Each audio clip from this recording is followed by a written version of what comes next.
I cannot help but wonder why people are talking about this. Is this really super relevant? Is this really something worth our while and our time? You will get the answers. This is Awad Ignacio, the diva that you love. Together with me is my kamaring Ucho Maldita. Hi, this is Alex Brosas. And this is the difficult round of the Sunday episode of the TT Show. Tarayan at Talakayan Showbiz Edition. Mare, what say you?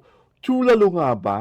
At hindi eklatera? At pas lalo hindi etchosera ang balitang hiwalay na ang Dicolor at Puti ni na John Lloyd Cruz at Isabel Santos. Paano pa nangyari itong drama ramang hiwalay na daw ang dalawa? Well, kasi, tawag dito, di ba nag-post kasi ng cryptic messages itong si Isabel? Sa IG? Sa IG. Okay. Ano ang mga nalalaman ng cryptic messages niya? Na alam ko, dinelete ka naman ata kaagad. Ano na? Ba? She deleted it kaagad. Hindi. Hindi niya dinelete, nag-deactivate siya. Ang laman, What were the contents of the cryptic? Ano mga drama niya sa I cryptic? give up. I give up. Yun ang bottom Isa. line. Okay? Birthdays are just a day in a year you forced to feel something. Oh. Di ba parang birthday niya, oo, pero okay. ano siya, I give up. Oo. Kaya naman siyang markulis sa kanyang birthday. eto pa ang pinakamatindi. Mm. I never had a good birthday for over 6 years.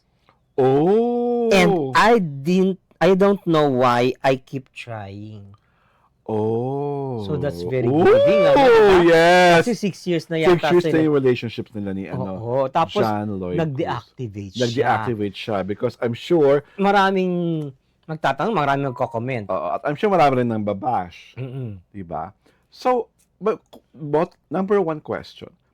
Isabel, ikaw naman kasi, kagaya nga na ng sinasabi ng kumare ko, kung matapang ka, pinakalanan mo na Lloydie. In 6 years of our being together, I never experienced a happy birthday with you. Mas maganda kasi kung ganon. Ang drama, pa-cryptic post ka. Tapos, ang nakakaloko pa doon, hindi na mo napangatawanan, di ba? Nag-deactivate na account. Valid ba ang nararamdaman ni Isabel Santos? From her point of view, it's valid. Okay. Kaya lang, as usual, people are never brave. Mm-hmm. Diba? Diretsuhin mo. Diba? Diretsuhin mo bago ka mag-deactivate. Oo. There is nothing to hope for us. We're break. Oo. Tapos ang kwento. Para kwentas The reasons I will not divulge. I will not divulge, I will not reveal. But we are officially diba? separated. It's over. Diba? Parang ganun. Well, at least I just really hope that in that 6 years, aside for the fact that maybe he has forgotten your birthday, that's a speculation, or maybe John Lloyd was never there to celebrate your birthday with you, is another speculation, or maybe John Lloyd is really not the type of person who celebrates a birthday. Again, that's another speculation. But, bakit mo pa hindi tayo 6 na taon? Bakit ka nagtiis ng 6 na taon bago ka matauhan? Well, she was hoping against hope na ano. Or she is in love. Oo, di ba? Di ba? It has not even reached the 7 Hindi year na itch. pinaabot doon. Baka ayaw na Hindi na- magkamot ng 7 Oo. taon. Di ba? At saka there are rumors na parang may kinalaman daw. Of course, rumors. Si Ellen Adarna. Sa paghihiwalay na lang Oo, dalawa. kasi, di ba, they are going to do a sitcom. Sitcom. Supposedly, di ba? That's according to Bayani Agbayani. Mhm. Parang, But until now, ano to ka-plastikan? Di ba, kakaano lang nila sa ano? Oo, they were together. Out of town lang nilang With dalawa. Isabel With Isabel and John Lloyd, Isabel, and Ellen, Elias. at saka Ellen and yung The mga children. anak, oo, di ba? I don't think I don't think it was Parang ano- Ellen na ang dahilan of the breakup. I really think it's Lloydie.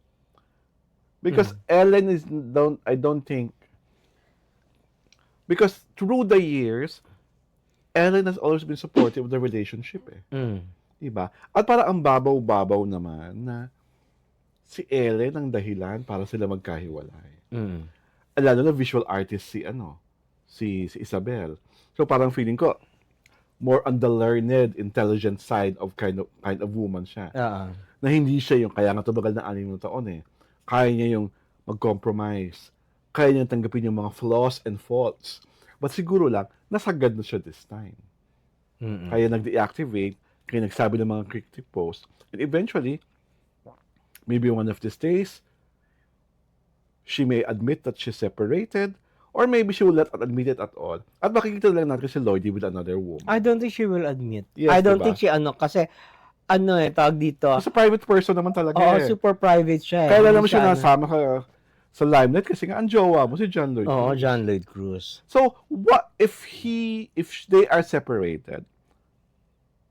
Anong problema kay John Lloyd? At lagi Baka ang mga because he is not a marrying type. pwede. Di ba? Mhm. Baka, there is one thing about John Lloyd people don't know about. Yes. That's Na siya, bilang karelasyon, nakita niya. nakita niya at na-discover niya. At experience niya. Oo. Di ba? Diba? Na, kasi, pag John Lloyd, di ba, ang projection, wow, perfect, mabait, perfect, manid, mapagmahal, di ba, ma-care, di ba? Pero, how can we be sure? Oo. Di ba? We only see one side of the coin. Oh, actually, we don't see any side of the coin kasi hindi man natin siya nakakasama. Privately. Di ba?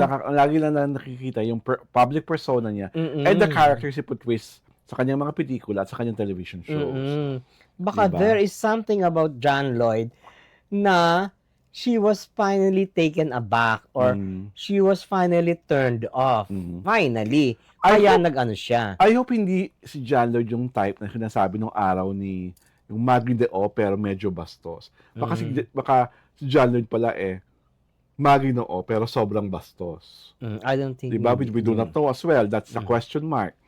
So, and I'm also sure John Lloyd is not the type of person who's going to talk about this. Oh, he will never talk diba? about that. Diba? Lahat naman ng breakups niya, never siya nagsalita Hindi siya From the most volatile, which was like Angelica, and kahit yung kay Shara, diba? Hindi mo siya nagsalita. Kahit kay Kay Rufa. Kay Ellen. Yung kay Rufa rin. Gutierrez. Oo, diba? Wala He siyang never spoke anything about his past relationships. his breakup. His breakups. Which is, I think, a gentlemanly thing to do. Diba? Parang he kept the mystery, O sa kanya, totoo naman na lesser talk, lesser mistakes. So, yun nga, yung bagong chapter, mangyayari lang yan is number 1, if Isabel starts to have a new relationship, at the same time, John Lloyd also has a new one. That will confirm na talagang hiwalay na sila. Oo nga. At saka hindi tawag dito, si John Lloyd, kasi meron ding merong kabaliwan din ang kabaliwang lumabas na opinion. Na? Baka ito sa gimmick. Pwede rin. Kasi, they have to the interest To gambit the show, the forthcoming show. For the sitcom of John Lloyd and Parang, sa akin naman, if this is a gimmick, it's cheap. sobra mo namang mahal, Isabel, John Lloyd, kung gimmick ito, at pumayag kang, di ba, maging tool. Pero I don't think it's a gimmick. She's too intelligent for that, and she will not. I don't think she's going to go that low. Na magde-deactivate ako para pag-usapan ng boyfriend and ko. I don't think John Lloyd will not Lloydie. Will allow that to happen. Not Lloydie. And kasi we do not know naman who manages him, di ba? Or self-managed pa siya. O kung kanino siya nakikinig. But Lloydie, I always believe, is a man of his own. May sarili siyang opinion, may sarili siyang discard. Yeah. And we cannot deny the fact that he's really one of the better actors that we have. Oo. Talaga siya, napakagaling. Kahit pa nga, these days, parang medyo bordering na siya di ba? Sa HIV. Di ba? Hair is vanishing. Di ba? Numinipis na ang buhok ni Lloydie. Huwag natin itangge. So, ano naman kinalaman nun? Di ba? What I'm trying to say is, lumilevel na siya, pwede siya maging Dindo Fernando of this generation. Di ba dati si Dindo Fernando, HIV din, hair is vanishing, pero hindi naman na-diminish siya pagiging mahusay niyang aktor. Taka di naman nag-diminish ang kanyang ang kanyang appeal. Hindi na-diminish ang kanyang appeal, pero ang audience niya nag-diminish. Kasi halos lahat ng sitcoms niya, Sa 7, di ba? Parang Sa 7 din ito. isa, dalawang season lang. Di ba? Sa 7 din ito. Di ba? So, feeling ko naman, hindi naman si John Lloyd may kasalanan kung bakit hindi bumubongga ang mga shows sa 7. Di ba? Hindi na natin dapat sauluhin pa kung bakit gano'n naman kaganapan. Di ba? Rico! Dahil dyan, iniimbitahan po namin kayong manood sa aming Diary Tirada YouTube channel at syempre pa sa aming Facebook pagina. Pinapalabas po kami tuwing Sabado at Linggo, alas 4 ng hapon. Ako po si Alwin Ignacio, Live That You Love. Kasama ko po ang aking kumaring Ultra Maldita. Hi, this is Alex Brosas. At nandiyo pong pinapanood at pinanood ang The Kitty Show. Tarayan at Talakayan Showbiz Edition. Magandang linggo po sa ating lahat. At malapit na po ang aming 4 years anniversary. Abangan!